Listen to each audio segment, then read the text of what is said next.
habis, silakan keluar.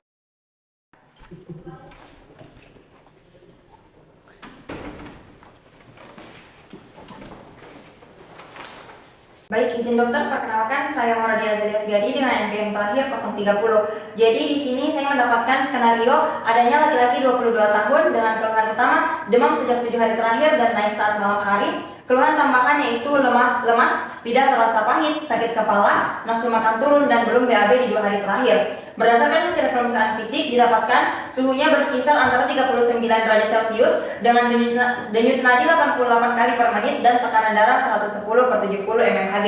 Berdasarkan hasil pemeriksaan penunjang juga didapatkan adanya leukoponia, Widal test positif dan kultur feses ada Salmonella typhi. Baik, berdasarkan hasil skenario yang saya dapatkan, saya dapat mendiagnosis bahwa pasien tersebut sedang mengalami demam tifoid. Sebelum kita lanjut ke demam tifoid lebih dalam, di sini saya akan menjelaskan terlebih dahulu terkait anatomi dan fisiologi organ yang berkaitan dengan demam itu sendiri. Kita mulai dari anatomi. Baik, anatomi yang terlibat di sini ada dua, yaitu hipotalamus dan hipofisis. Di mana hipofisis terdiri dari dua lobus, yaitu lobus anterior atau adeno hipofisis dan lobus posterior atau neurohipofisis. Selanjutnya untuk fisiologi dari termoregulasi tubuh sendiri itu dimulai sejak adanya bakteri yang masuk ke dalam tubuh lalu difagosit oleh makrofag sehingga hal itu memicu pengeluaran sitokin berupa interleukin 1. Interleukin 1 ini memicu pengeluaran prostaglandin juga yang memunculkan inhalasi dingin pada tubuh sehingga meningkatkan titik patokan suhu tubuh dari suhu normal. Hal itulah yang menyebabkan seseorang mengalami peningkatan suhu tubuh atau yang biasa kita kenal dengan demam. Nah, kita masuk ke demam tifoid. Apa sih, kita harus tahu definisi dari demam tifoid itu sendiri. Nah, demam tifoid ini merupakan suatu kondisi di mana terjadi peningkatan suhu akibat infeksi. Berdasarkan etiologinya sendiri, infeksi di demam tifoid ini diakibatkan oleh Salmonella typhi dan Salmonella paratyphi, baik itu tipe A, tipe B maupun tipe C. Setelah itu kita masuk ke faktor resiko dari demam tifoid ini. Faktor risiko dari demam tifoid, karena yang kita ketahui bahwa etiologinya dia berasal dari bakteri, maka faktor risiko yang paling utama adalah jarang cuci tangan. Selanjutnya kebersihan makanan kurang baik, sanitasi lingkungan kurang baik, atau ada outbreak di sekitar tempat tinggal, dan bisa jadi juga adanya imunodefisiensi. Setelah itu kita masuk ke patomekanisme dari demam tifoid ini, di mana dimulai sejak masuknya bakteri ke saluran cerna. Bakteri ini bisa saja menempel pada makanan yang terkontaminasi lalu kita makan sehingga masuk ke saluran cerna dan bakteri tersebut mengeluarkan endotoksin yang mengakibatkan adanya inflamasi.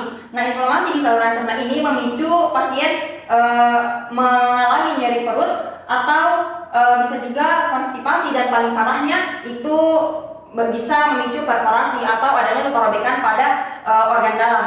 Setelah itu kita masuk ke manifestasi klinik atau gejala klinis di luar skenario yang saya jelaskan tadi, yaitu di mana pasien bisa saja mengalami kembung, konstipasi atau BAB yang tidak lancar, mialgia atau nyeri otot, dan insomnia atau sulit tidur. Setelah itu masuk ke tata laksana. Nah, di tata laksana dari demam tifoid ini sendiri ada dua, yaitu farmako dan non farmako. Non farmakonya yaitu tirabarin. Nah, tirabarin ini kita bisa lakukan pada pasien yang mengalami konstipasi untuk mencegah adanya konstipasi lebih lanjut. Setelah itu yang kedua ada diet tinggi kalori, tinggi protein namun rendah serat. Tujuan dari diet rendah serat yang kita berikan pada pasien ini adalah untuk memberikan jeda pada usus agar usus tersebut tidak bekerja terlalu keras. Setelah itu untuk tata laksana farmako di sini ada terapi simptomatik, di mana terapi simptomatik yang biasa kita berikan ada antipiretik apabila pasien tersebut mengeluh adanya demam. Nah, antipiretik yang biasa dipakai itu paracetamol ataupun amoxicillin, di mana dosis dari paracetamol itu sendiri sekitar 500 mg yang diberikan 3 sampai 4 kali sehari.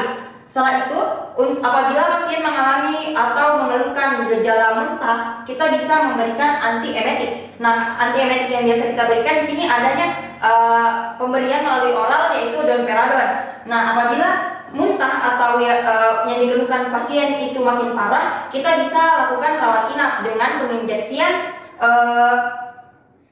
bisa dikat di situ kan? Nanti ada penginjeksian. Aduh lupa.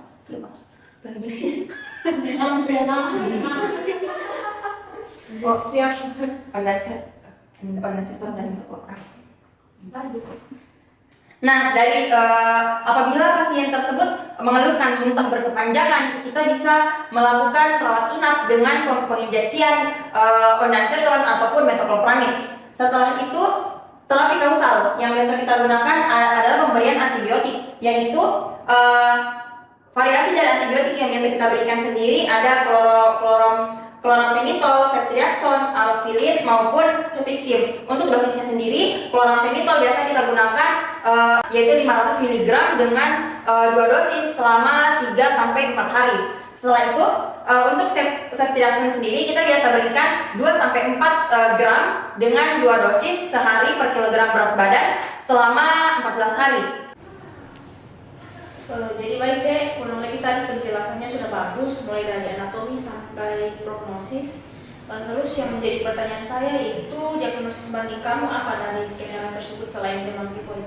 Baik dokter, berdasarkan review skenario yang saya dapatkan, di sini saya bisa nyatakan bahwa ada beberapa diagnosis banding dari keluhan-keluhan dan hasil pemeriksaan fisik yang didapatkan di pasien ini, bahwa selain demam tifoid, pasien ini bisa saja mengalami demam paratifoid, demam denggi ataupun infeksi non tifoid dokter. Baik, terima kasih.